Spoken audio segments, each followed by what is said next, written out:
यहां पे नीतीश जी की सरकार कितने सालों से है? 20 सालों से है। मुझे आप बताइए, ये उन्होंने क्यों नहीं किया? ये क्यों नहीं किया उन्होंने? हम आपके साथ बैठे, मीटिंगें की, आपने बताया कि भैया ये करना है, हमने कर दिया। 20 साल उन्होंने ये क्यों नहीं किया? 20 साल के लिए इन्होंने आपको एट्रोसिटी एक्ट क्यों नहीं दिया? 20 साल के लिए इन्होंने कॉन्ट्रैक्ट्स में आपको रिजर्वेशन क्यों नहीं दिया? ये क्या कर रहे थे?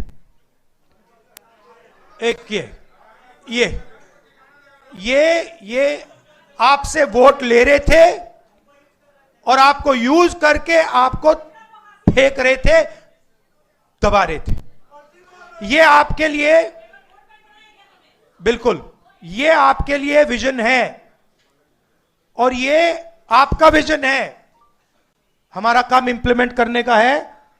मैं आपको खारगे जी, केशवी जी, सानी जी, बाकी जो स्टेज पे लीडर्स हैं, हम आपको कह रहे हैं कि ये गारंटी करके हम बिहार में इंप्लीमेंट करेंगे।